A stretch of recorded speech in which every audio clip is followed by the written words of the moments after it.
What invention has done more harm than good?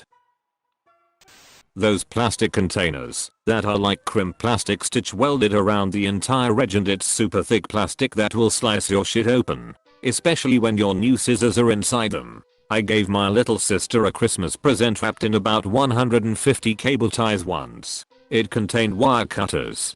Don't worry, she got a Nest Mini too afterwards. That's fucking savage. For Secret Santa, I wrapped my uncle's gift in multiple layers of cling wrap, then put it inside a box, more cling wrap, another box, more cling wrap, another box, and then wrapping paper, all for him to get a gag gift. Lobotomy. Worst Nobel Prize winner ever. It's such a fucked up thing that so many people at the time knew was fucked up. I mean, it was essentially a way to make people with diseases easier to take care of by rendering them half dead. There was barely a pretense of it / treating an illness. Monstrous. How can we murder someone without murdering them? Lobotomy. We went through the top of the head. I think Rosemary was awake. She had a mild tranquilizer. I made a surgical incision in the brain through the skull. It was near the front. It was on both sides. We just made a small incision. No more than an inch. The instrument drive, what's used, looked like a butter knife. He swung it up and down to cut brain tissue. We put an instrument inside. He said, as drive. What's cut? Drive. Freeman asked Rosemary some questions. For example, he asked her to recite the Lord's Prayer or sing God Bless America or count backward. We made an estimate on how far to cut based on how she responded. When Rosemary began to become incoherent, they stopped. That reads like something straight out of Hannibal. Just knowing you are essentially uninstalling a part of a human. Not even that. Uninstalling requires some operating knowledge of softwares. This is a human equivalent of uninstalling software by lowering your laptop in a vat of acid, opening it up and just unsoldering random components from the main board. The 24-hour news cycle. At a certain point, reporting facts stopped being the primary goal of such channels. Instead, they report whatever will keep viewers watching. Works okay for a 30-minute news segment, but with 24 hours that ends up over sensationalizing every little story. When I was younger, news programs were a requirement as part of the channel's broadcasting license. News was considered a public service and the news division was separate from the rest of the network. Then sometime in the 70s or 80s they were allowed to merge them into their entertainment divisions, and it's been all downhill since. Civic responsibility. The idea that everyone has an obligation to maintain or even improve the functioning of society used to be more of a thing. It's rare today to find people who think positively about America as a concept. It's been replaced with the idea of punishing one's enemies and purging traitors. Coffee pots. Even the creator deeply regrets his invention and the environmental impact it has had. Who was the creator? I always thought some asshole at Nestle came up with it. John Sylvan. The US mostly uses K-Cups, produced by Keurig Green Mountain, which grew out of the company that was founded on Sylvan's invention in 1990. It disgusts me that most of the coffee aisle is cups. I'm always annoyed that I can find rows upon rows of K-Cups at my Walmart, but not one packet of coarse ground coffee, which is what works best with a French press. It did lead me to discover a small local coffee shop that ground the beans for me though, which is nice. Call it a blessing in disguise. Coffee degrades in quality over time, and that process is increased enormously once it's ground. Huge increase in surface area compared to whole beans. The stuff at big grocery chains has likely been sitting in warehouses/shelves for 6+ months. If you wanna take it to the next level without spending too much, get a hand grinder and grind freshly roasted beans from a local roastery before brewing. Leaded gasoline. If leading gasoline wasn't a thing, no way pet rocks were taken off in the 80s. Salmonella edit. 70s. I got it. I discovered this guy's channel last week through some comment I read on a thread here, and I gotta say it's pretty awesome. He posted on Reddit a couple months ago asking for ideas and saying he was thinking about getting back into it. Hopefully he follows through soon. What's the situation /you/Salmonella Miller? Rigged claw machines. Like seriously. I just want my Squidward plush. I remember a vacation when I was little of a teenager at one of the big claw machines. He was somehow able to beat it every time. A man and his fiancée was interested in one of the massive bears, and the kid offered to get it. About $3 in my currency, 1 coin. And he easily got them the bear in one go. After learning that claw machines are rigged, I wonder about that memory. When I was a teenager I worked at an amusement park that had a small arcade attached. I was a ride operator, so I never had anything to do with the arcade. However, they had a policy that employees were not permitted to play the claw machines. I have no idea what the secret strategy is, but one apparently exists. Leaded fuel. CFC. UHM, basically anything Thomas Medgley was involved with. Fun fact. The decision to use CFCs, chlorofluorocarbons, instead of BFCs, bromofluorocarbons, was pretty much arbitrary. Had we decided to use BFCs instead, the ozone layer probably would have been completely destroyed before we even knew what was happening, killing all life. It destroys ozone 100 times faster than CFCs. Holy shit. Your second paragraph is pure r/twas intense horror. Someone post this there. First good submission in weeks. I'ma go out on a limb and say the polygraph test. Do you hold a grudge against Montgomery Burns? No. / Buzz alright. Maybe I did. But I didn't shoot him. / ding / checks out. Okay. Sir. You're free to go. Good. Cause I got a hot date tonight. / buts a date. / buts dinner with friends. / buts dinner alone. / buts watching TV alone. / buzz alright. I'm going to sit at home and ogle the ladies in the Victoria's Secret catalog. / buzz. Sears catalog. / ding / now would you unhook this already? Please? I don't deserve this kind of shabby treatment. / buzz. Poor Mo. You mean Kid Gruesome?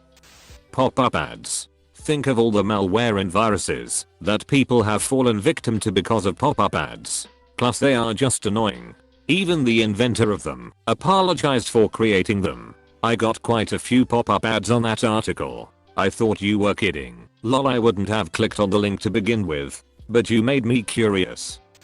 Data mining and ad delivery services disguised as social media. I mean, Facebook. In general. Zuck. Yeah, so if you ever need info about anyone at Harvard, Zuck, just ask. Zuck, I have over 4,000 emails, pictures, addresses. SNS Zuck's friend. What? How'd you manage that one? Zuck, people just submitted it. Zuck, I don't know why. Zuck, they trust me. Zuck, dumb FS. It should be noted that above conversation actually happened. It's not a joke. It's not made up. I recommend the book Zucked by Roger McNamee for anyone that wants an inside look at Facebook and the Zuck himself. Is he as despicable as the internet seems to make out? I don't know a thing about the guy, but assuming you've read the book, is he really that reprehensible? In short, yes. In the beginning the universe was created. This had made many people very angry and has been widely regarded as a bad move. Douglas Adams. Digital watches are a pretty neat idea though, so long as your arms don't fall off. Slot machines. Once you get a taste of winning some money back, it gets eaten up in no time. You might think you can beat the system, but that's how they suck you in and take you for all you are worth. These things are rigged to pay out when a lot of money has been fed into them, so you have to be extremely lucky to get the big jackpot. One of my friends won on their first time and now she's completely addicted. She's lost thousands of dollars to gambling, but IDKY people like that still think they are going to get lucky again. If slot machines was profitable to the average person, then they'd be extinct by now, because addiction works outside of logic. She probably knows outside of the situation that she has a problem, but in the confines of the act of gambling the chemical reactions that cause addiction take over. Slot machines are designed to cause this, and modern ones have added more and more aspects to up the addiction level significantly, and many will not seek help out of embarrassment and shame, which casinos count on. I started working at a casino to take care of my roulette addiction. We only have one casino, and you can't gamble if you work. I still have no control. 5 years later, and no longer working at casino. But I just don't go to the casino. I'm glad that's an option for me. Addiction is hellish. I knew it was stupid. But when you gamble and you lose, it's so hard not to try win it back. Horrible spirals of self-loathing follow. Crying in the car park outside. Normal stuff. Not going is control, my friend. I'm like that with alcohol. It's either getting hammered until 5 AM or not drinking a drop. I can happily not drink for months without a bother. Then one weekend I'll slip up and get blasted. It's getting better after about 4 years since seeing a psych. I ended the weekend with a beer left from a 6-pack I bought. One of my first sponsors told me, if you can't have just one, have none. I'm almost 3 years clean and sober now. Wishing you all the best. Thalidomide. I'll say generally it's a shame so many really useful things have such terrible consequences. High fructose corn syrup. If you look at the obesity epidemic worldwide, the invention of HFCS, and Reagan's farm bills which made massive over-farming of corn a thing in the US, all of these things begin at the same point. Cheap HFCS leads to it being used as an easy way to improve flavor, which leads to higher than average caloric content for the same food, which equals fatter humans. Well, they did need something to make food better after they stripped all the fat and nutrients out of our food supply. We had an exchange student from France one year and his question was, why is all of your food so sweet? I knew a German exchange student in my linguistics major and asked him once what some of the things he found surprising or strange here in the US were. The one I remember most is how hard it was to find full fat yogurt. It's actually impossible in most places. It's all low fat or fat free, and then we just drill sugar into it. It's absurd. Fat in foods was the scapegoat throughout the 80s and 90s. It's the fat in the food that's putting fat on our bodies was the reasoning. It makes sense, but it's also wrong. Carbohydrates are what we have a problem with. And what did we cram into our processed foods after we took out all the fat? Simple sugars. It goes back further than that. The whole low fat craze started when Eisenhower had a heart attack while in office. That started a whole craze on how to eat healthy. This was back in the 50s. Sure, there was some lobbying from the sugar industry, but that only plays part of a role. The issue is that science as we know it often wrong. Mainly because we don't really know that much and are constantly learning. As such, it's why trans fat heavy items were promoted. And we had the food pyramid which stated that the majority of your diet should consist of carbs. Over time though, we learned that both of those things were actually far more harmful than we previously thought. But it should also be a warning to not accept science as infallible. What we consider good today might be harmful tomorrow as more knowledge comes to light. Cigarettes. Those things ruined my life. I don't smoke them anymore and have had to resource to other things. Peer pressure and wanting to fit in is an asshole. Cigarettes are assholes. I stopped smoking like 5 years ago and still think about them almost every day. It is unreal. Nearly 10 years now, and I'd smoke 20 right here right now. The only thing that stops me is that revolting mouth, bad breath, poor breathing, manky skin, cost of a packet and the fact that I'd have to go into the loft to find a lighter. Talking to cigarette smokers is the only time I ever realize how addicted to WoW I am. Played backquote 04 dash backquote 18 very seriously and at a high level. It consumed my whole life. I quit in Nov of 2018 and I still think about it every single day. The temptation is overwhelmingly powerful. I hate that game and what it did to my life and have been so happy and successful in the years without it. But I still want to give all my life up to scratch that itch. Every time former smokers talk seriously about their addiction, I realize just how addicted I was/am. The thing I hated most about WoW was that it made me feel like playing other games was a waste of time because that time could have been spent progressing towards something in WoW. It's not just WoW. Any MMO feels that way for me. Not playing MOS lets me play a wide variety of different games. I'd say that my total time gaming hasn't really changed, still at levels other people would call unhealthy, but it feels very different to me because I can play whatever I find enjoyable instead of feeling like I was obliged to play one thing, like a job. That's why free games took off. WoW dominated a huge share of gaming for a very long time, and they are pretty much the only thing that could have exploded alongside it without having to try to kill it. They can sell you brand characters and get you addicted to your rank instead. Not just free games either. Now lots of paid games of course have microtransactions. Rainbow Six used to be an entirely normal series without all this poison. Now, the first advertisement for it on Steam pushes skins, battle passes, etc. K-cups. Super unfriendly to the environment. I thought you had something against really large sized bras, but realized what you were talking about. All that fabric production. Individually packaged foods and snacks.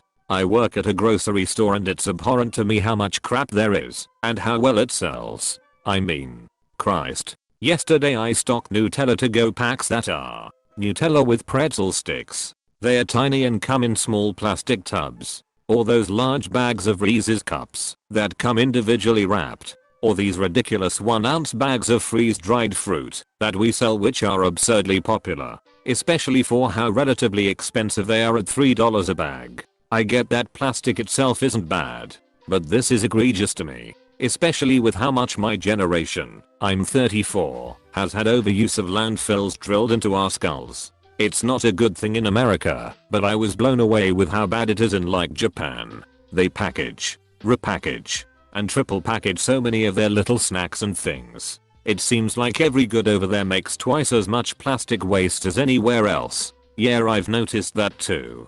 Japan seems to really focus on the aesthetics of their packaging, which leads to even more plastics. I stopped buying Japanese snacks in the US because I was so uncomfortable with how much plastic there is. I try to buy as much food as I can with as little plastic as possible. It really isn't always easy when you live in a rural area. Asbestos. Now people are getting rid of it. Just found out it was used naturally mined, but the mass production has either slowed or banned. Even the city of Asbestos got rid of its name. They are doing asbestos they can. Soft close toilet seats. Either all toilets should have them or none should. The current roulette is too stressful. I was going to argue, as my house is decked out in them and forever will be, but your ending point is very valid. Every toilet in our house has one of those lids. Mine did too until I went for a pee at night and the lid mechanism just stopped working and the lid smashed onto the toilet at like 2 am. My toilet is the only one that does this. And also sometimes the flush just stays stuck a bit so that water continuously flows and I have to stay and stare at it every time I use it to make sure it doesn't do that. F that toilet. The clapper. Scientists never thought through the true implications. Because if a kinky night doesn't come with strobe lights, is it really kinky? Gotta be sure the neighbors know. Social networking. If you give a monkey a typewriter, it'll still throw shit in your face. My favorite is, they used to say that 1,000,000 monkeys banging away on 1,000,000 typewriters would eventually produce Shakespeare. The internet has since proven this wrong. Apostrophe. It was the best of times. It was the blurst of times. You stupid monkey. Reality TV. 90 Day Fiancé and its spin-offs are my guilty pleasure. I kind of fell out of love with it. There are just too many spin-offs at this point. But the earlier seasons were enjoyable train wrecks. Dare. Once I learned that Dare lied about weed, my teenage brain decided that they lied about every other drug. This is a logical response though. Methamphetamine. At least it gave us Breaking Bad. The Canadian version was great. He got cancer and got it treated for free. It was one episode, like 10 minutes long. I watched the British version. It was the same as the Canadian. Single-use plastic. Incredibly important for many medical procedures, though. Those plastic recorders we all learned to play in 5th grade, I dunno, basically taught me how to play saxophone later on because the fingering and key was the same. This person knows how to finger. That person fingers. I just love that there are a lot of social media answers in a social media site. It's not hard to both hate and not be able to stop using social media tbh. Alcohol as a beverage. Like it or not, if alcohol as a beverage was discovered today, it would be illegal.